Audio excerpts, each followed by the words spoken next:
ഇന്ന് ഒരു സ്പെഷ്യൽസ് ആണ്.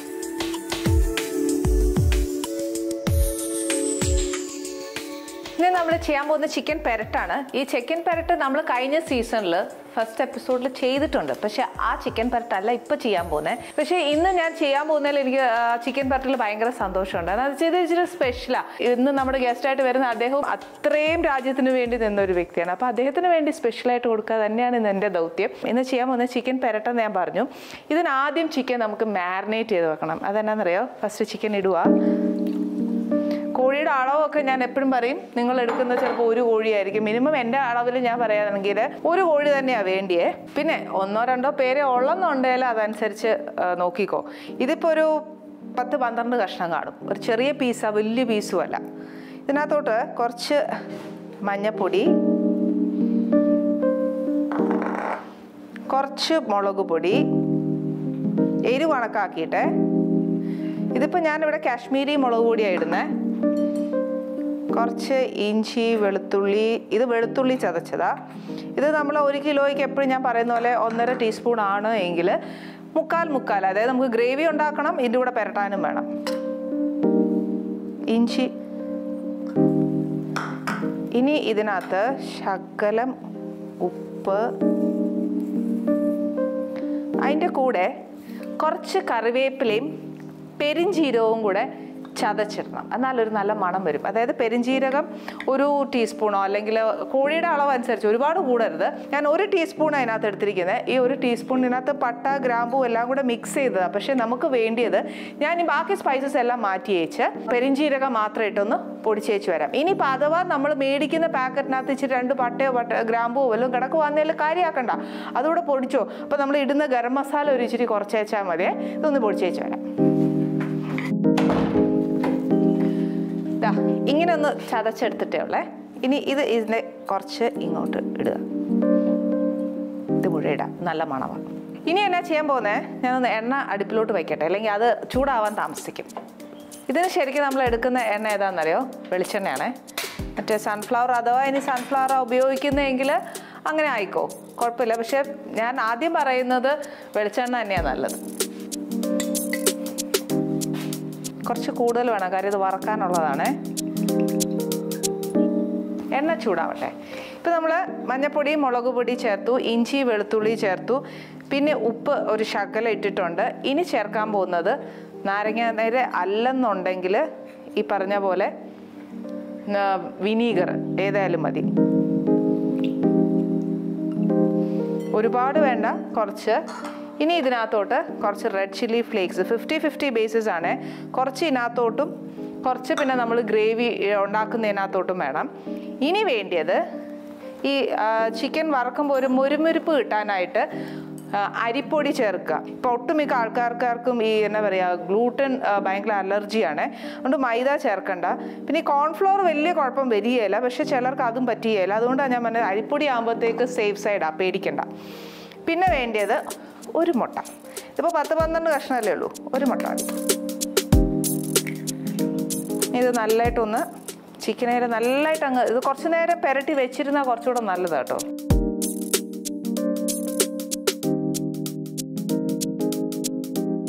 ഇപ്പോൾ ഇത് ഞാൻ കുഴച്ചപ്പോഴത്തേനെ ഇത് കുറച്ച് വെറ്റല്ലേ, ഭയങ്കര ഒരു എന്താ പറയുക, ഡ്രൈ അല്ല. പക്ഷേ നമ്മൾ ചിക്കൻ ഫ്രൈ ഉണ്ടാക്കുമ്പോഴത്തേന് ഞാൻ പൊതുവെ ചെയ്യുന്നതെന്നു വെച്ചാൽ ബാക്കി എല്ലാം ചേർക്കും. അതിൻ്റെ കൂടെ ഈ മുട്ട അതിൻ്റെ കൂടെ അധികം ചേർക്കുകയല്ല. നമ്മളിപ്പോൾ ഒറ്റ ദിവസം കൊണ്ട് അങ്ങ് വറുത്തെടുക്കുകയല്ലോ.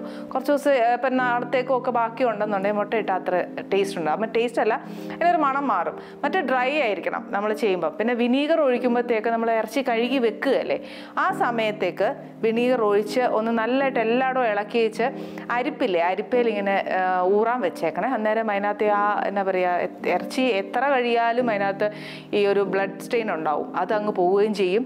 ഈ വിനീഗർ നല്ലതായിട്ട് ഇറച്ചിയെ പിടിക്കുകയും ചെയ്യും. പിന്നെ അങ്ങനെ ചെയ്ത് കഴിഞ്ഞ് വെച്ചാൽ പിന്നെ ഈ നാരങ്ങാനീരിനകത്തോട്ട് ചേർക്കരുത്. അപ്പോൾ ഇച്ചിരി ഡ്രൈ ആയിരിക്കും. ഈ പൊടിയെല്ലാം കൂടെ ചേർത്ത് വരുമ്പം നമ്മുടെ ചിക്കനെ പെരട്ടി വരുമ്പോൾ ഒരു ഡ്രൈനെസ് ഉണ്ടാവും. ഇപ്പോൾ ഇത് എണ്ണ നല്ല ചൂടായേ. തീ ഇച്ചിരി ഒന്ന് കുറച്ച് വെച്ചേച്ച് ചിക്കനേൽ ഒരു ഇച്ചിരി ഉപ്പേ ഞാൻ ചേർത്തിട്ടുള്ളൂ. ഇതിനകത്തോട്ട്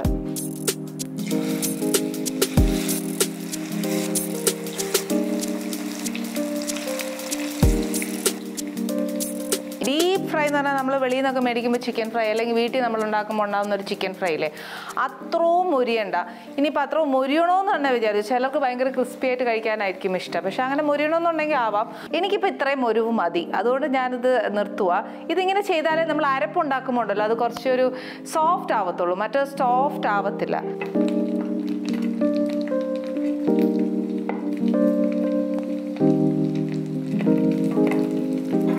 ഇനി ഇതേ എണ്ണയിൽ തന്നെ നമുക്ക് ആ ഉള്ളി ഒന്ന് തീ ഇച്ചിരി കുറച്ചോ, ആദ്യം ഒരു ഇച്ചിരി കടുക് ഇടണം. ഇവിടെ ഇല്ല, കുറച്ച് കടുക് പൊട്ടി കഴിഞ്ഞ് കഴിയുമ്പോൾ കുറച്ച് തേങ്ങാക്കൊത്തിൻ്റെ കൂടെ കുറച്ച് കറിവേപ്പില, ഇച്ചിരി ബാക്കിയുള്ളൂ, എന്നാലും അതൊരു ശകലം അപ്പോഴപ്പോഴായിട്ട് ഇട്ട് കൊടുക്കാം. തേങ്ങ ഒരിച്ചിരി മൂത്ത് വന്നാൽ ചതച്ച് വെച്ചേക്കുന്ന ചെറിയ ഉള്ളിയില്ലേ അത് ചേർത്ത് കൊടുക്കാം. ചെറിയ ഉള്ളിയാണ് ഏറ്റവും ടേസ്റ്റ്. ഇനിയിപ്പോൾ അത് ഇച്ചിരി പൊളിക്കാൻ പാടാന്നേൽ സവാള ആന്നേലും മതി. 50-50 കേട്ടോ, ചെറിയ ഉള്ളി കുറച്ച് സവാള അങ്ങനെ ഇടാവേ. ഒരിച്ചിരി ഹൈ ഫ്ലെയിമേ വെച്ച് നല്ലോണം ഒന്ന് വഴറ്റിയെടുക്കാം. ഇത് വഴന്ന സമയത്ത് തന്നെ കുറച്ച് ഇഞ്ചിയും വെളുത്തുള്ളിയും, അതായത് നമ്മൾ ചിക്കനകത്ത് ഇഞ്ചിയും വെളുത്തുള്ളിയും ചേർത്തു, പക്ഷെ എന്നാലും അരപ്പിനോടും കൂടി ഇച്ചിരി വേണം. ഇതിപ്പോൾ ചതച്ച് ചേർക്കാം, അതല്ലാന്നുണ്ടെങ്കിൽ ഇച്ചിരി അരിഞ്ഞും ചേർക്കാം. എങ്ങനെ ആയാലും നമുക്ക് എന്നതാ സൗകര്യമെന്ന് വെച്ചാൽ, ഏതാ സൗകര്യമെന്ന് വെച്ചാൽ അത് ചേർത്തേച്ചാൽ മതി. ഇതിൻ്റെ കൂടത്തെ എരിവ് അനുസരിച്ച് ഇതിനകത്ത് പച്ചമുളക് ഇടാൻ പോവുക. എരിവ് അനുസരിച്ച് ചേർത്തോണം. ഈ അരപ്പിനകത്തോട്ട് തന്നെ നമ്മൾ ഇനിയും ഇഞ്ചിയും വെളുത്തുള്ളിയും ഇതെല്ലാം ഇഞ്ചി വെളുത്തുള്ളിയും ചേർത്തിട്ട് മഞ്ഞപ്പൊടി, മുളക് പൊടി ഇതെല്ലാം മസാലകളും ചേർക്കും. അപ്പോൾ അതനുസരിച്ച് എരിവ് നോക്കി വെച്ച് വേണം നമ്മൾ പച്ചമുളകും കൂടെ ചേർക്കാൻ. ചില പച്ചമുളകൊക്കെ ആണെങ്കിലും ഭയങ്കര എരിവാണ്, അപ്പോൾ അത് നോക്കിയിട്ട് വേണം ചേർക്കാനായിട്ട്. ഞാനിവിടെ 2 എണ്ണം കീറിയിട്ടതാണ്. ഇത് നല്ലതായിട്ട് ഒന്ന് വാടി മൊരിഞ്ഞ് വരട്ടെ. ഇതൊരു ഗ്രേവിയുടെ അരപ്പാണ്, അപ്പോൾ പിന്നെ ഇച്ചിരി ഒരു പച്ചക്കുത്ത് ഒന്ന് മാറണം.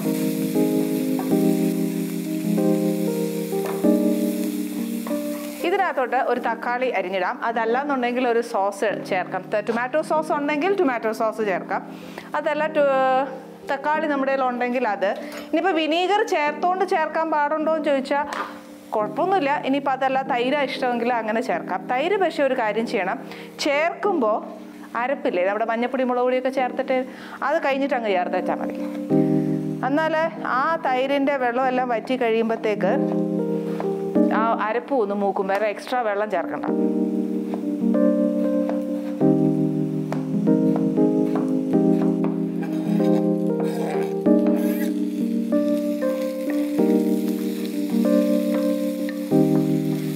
ഇനി ഇതൊന്ന് വാടുന്ന സമയത്തെ നമുക്കൊരു ഇച്ചിരി അരപ്പ് എടുക്കാം. അതായത് പൊടിയെല്ലാം കൂടെ ചേർക്കാം. ഇഞ്ചിയും വെളുത്തുള്ളിയും ഒരുമിച്ചിരിക്കുന്നതുകൊണ്ട് ദോഷമൊന്നുമില്ലല്ലോ. അതുകൊണ്ട് നമുക്കൊരു കാര്യം ചെയ്ത് ഇതിനെ ഇങ്ങോട്ടാക്കി വെച്ച് കുറച്ച് മഞ്ഞപ്പൊടി, ഞാൻ പറഞ്ഞില്ലേ നേരത്തെ നമ്മൾ ചിക്കനെ ചേർത്ത പോലെ തന്നെ നമ്മൾ ഇതിനകത്ത് ചേർക്കണം. കുറച്ച് മുളക് പൊടി, അരപ്പിനുള്ള എരിവാണേ. ഇനി കുറച്ച് ഗരം മസാല. ഇതിൻ്റെ കൂട്ടത്തിൽ ആണ് എക്സ്ട്രാ ഒരു സാധനം ഇടാൻ പോകുന്നത്, മല്ലിപ്പൊടി. കുറച്ച് മല്ലിപ്പൊടി. ഇനി ഇതിനകത്തോട്ട് ചേർക്കാൻ പോകുന്നതാണ് ചിക്കൻ മസാല അല്ലെങ്കിൽ മീറ്റ് മസാല ഏതായാലും, അതൊരു സ്പൂൺ. ഇതിൻ്റെ കൂട്ടത്തിൽ കുറച്ച് പെരുംജീരകപ്പൊടി ഇടുക. പെരുംജീരകം നമ്മൾ നേരത്തെ ചതച്ച് ചിക്കനകത്ത് ചേർത്തിട്ടുണ്ട്, പക്ഷെ എന്നാൽ ആ പൊടിയും കൂടി ഇടുമ്പോൾ ഉണ്ടല്ലോ നല്ലൊരു മണം വരും. പിന്നെ കുറച്ച് കുരുമുളക് പൊടി. ഇതെല്ലാം കൂടെ ഒന്ന് മിക്സ് ചെയ്ത് വെക്കും. ഈ ടൊമാറ്റോ ഒരു ഇച്ചിരി ഒന്ന് മൂക്കണം. അതായത് മൂക്കാന്ന് പറഞ്ഞാൽ ഗ്രേവിയാണ്. ഗ്രേവി ആകുമ്പോൾ നല്ല പെരണ്ട് വരണം. പെരണ്ട് വരുമ്പോൾ ടൊമാറ്റോ ഇങ്ങനെ കിടന്നാൽ ഒക്കത്തില്ല. അത് കുറച്ചൊന്ന് ആയേ പറ്റത്തുള്ളൂ.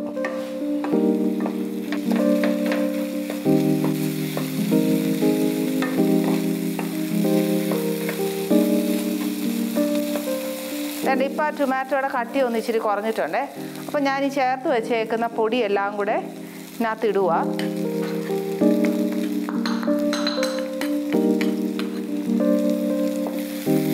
ഇതിനകത്തോട്ട് ആ പൊടി ഇച്ചിരി മൂക്കാനായിട്ട് ഞാൻ ഒരു ഇച്ചിരി തേങ്ങാപ്പാൽ ഒഴിക്കുവാണേ. കുറച്ചേ ഒഴിക്കുന്നുള്ളൂ, ബാക്കി എനിക്ക് വേണം, ഇനി ഒഴിക്കാനുണ്ട്. ഇതിനകത്ത് ഈ അരപ്പുണ്ടാകുന്ന സമയത്തുണ്ടല്ലോ ഒരു കാര്യം ചെയ്യാം.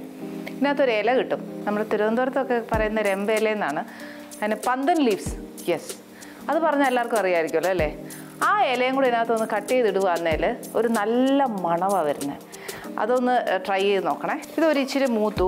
ഇനി എന്നാ വെച്ചാൽ ഞാൻ ഈ വറുത്ത് വെച്ചിരിക്കുന്ന ചിക്കൻ ഇതിനകത്തോട്ട് ഇടുക. തക്കാളി അത്രയും മൂത്താൽ മതി. എണ്ണയും ആ പൊടിയും എല്ലാം കൂടെ. ഇന്നിപ്പോൾ നമ്മൾ ധൃതി കൂട്ടിയല്ലേ എല്ലാം വെച്ചേ. ഇനിയിപ്പോൾ സമയമുണ്ട്, അല്ലെങ്കിൽ സമയം ഉണ്ടെങ്കിൽ പെരട്ടിയൊക്കെ ഫ്രിഡ്ജിൽ വെക്കാം ചിക്കൻ. ഇനിയിപ്പോൾ സമയമില്ല, ധൃതി കൂട്ടിയാണ് നമ്മളെല്ലാം ചെയ്തേ, അങ്ങനെ ആകുന്നതിൽ ഇതിനേക്കാട്ടിൽ കുറച്ചുകൂടെ ആ ചിക്കൻ്റെ ഉള്ളിലേക്ക് പിടിക്കാൻ, ആ മസാല എല്ലാം പിടിക്കാൻ എളുപ്പ വഴിയുണ്ട്. ഏതാണെന്നറിയോ? ചിക്കൻ അങ്ങനെ അടുപ്പി വെച്ച് ഒന്ന് വേവിക്കുക, ഹാഫ് വേവ് വേവിക്കുക. അന്നേരം ഈ പൊടിയെല്ലാം ചിക്കനെ നല്ലതായിട്ട് പിടിക്കും. പിടിച്ചേച്ച് നമ്മൾ ഫ്രൈ ചെയ്താൽ മതി. ഫ്രൈ ചെയ്ത് കഴിഞ്ഞിട്ട് അതിനകത്ത് ചിക്കൻ വെന്ത് വറ്റിയ കുറച്ച് വെള്ളം ആ പാത്രത്തിൽ കാണുമല്ലോ, അത് വെച്ചേക്കണം, കളയല്ലേ. അതെന്നാ ചെയ്യണം, ഇപ്പം ഞാൻ ഈ തേങ്ങാപ്പാൽ ചേർത്തില്ലേ, ആ സമയത്ത് ആ വെള്ളം ഒന്ന് ചേർക്കുക. അല്ലെന്നുണ്ടെങ്കിൽ അരപ്പ് മൂക്കാൻ വേണ്ടിയിട്ട് ചെറുതായിട്ട് ഒഴിച്ചൊഴിച്ച് കൊടുത്തിട്ട് അരപ്പിലോട്ട് ചേർത്താൽ മതി. അത് ചേർക്കുമ്പോൾ രണ്ടാമത് പൊടി ചേർക്കുമ്പോൾ ശ്രദ്ധിക്കണം, കാരണം ആ അരപ്പ് കംപ്ലീറ്റ് ഇതിനകത്തുണ്ട്. അതുകൊണ്ട് നോക്കിയേച്ച് വേണം ചേർക്കാൻ. ഇനി ഇതിനകത്തോട്ട് ആ ബാക്കി തേങ്ങാപ്പാലും കുറച്ച് വെള്ളവും കൂടെ ഒഴിക്കാൻ പോണേ. ഇനി ഈ തേങ്ങാപ്പാലയിൽ ഈ ചിക്കൻ എല്ലാം കൂടെ ഒന്ന് കിടന്ന് ആ അരപ്പ് ഫുൾ ഇതിലിറങ്ങി ഇത് നല്ല കോട്ടിംഗ് ആയിട്ട് വരണം. ഇതൊരു ചെറിയ ഫ്ലെയിമിൽ വെച്ചേച്ച് കുറച്ച് കറിവേപ്പില ഇടുക. അതിൻ്റെ ആ ഫ്ലേവർ നല്ലോണം ഇതിനകത്തേക്കൊന്ന് ഇറങ്ങട്ടെ. കറിവേപ്പിലയുടെ മണം ഉണ്ടെങ്കിൽ നാടൻ ചിക്കൻ പെരട്ടിനൊക്കെ നല്ല ടേസ്റ്റ് വരത്തുള്ളൂ. ഇനി ഒരു കാര്യം കൂടെ പറഞ്ഞുതരാം. ഇതിന് കുറച്ചുകൂടെ ഒരു ടേസ്റ്റ് വരണമെന്നുണ്ടെങ്കിൽ എൻ്റെ ഫ്രിഡ്ജിലില്ല, ഇല്ലേ ഞാൻ ഇട്ടേനെ, പറഞ്ഞു തരാമല്ലോ. അപ്പം നിങ്ങളുടെ കയ്യിൽ ഉണ്ടെങ്കിൽ ഇടാമല്ലോ. നമ്മൾ ഈ ആദ്യം കടുകിട്ടിട്ട് തേങ്ങാക്കൊത്ത് മൂപ്പിച്ചില്ലേ, ആ സമയത്ത് ഒരു ഇച്ചിരി മല്ലിയിലയും ഒരു ഇച്ചിരി പുതിന ഇലയും കൂടി ഇടുകയാണെങ്കിൽ കുറച്ചുകൂടെ നല്ല മണമാന്നേ. അതിൻ്റെ കൂടെ ഞാൻ പറഞ്ഞ ആ പന്തൻ ലീവ്സ് ഇല്ലേ, രമ്പയില എന്ന് പറയും, അതും കൂടി ഇടുകയാണെങ്കിൽ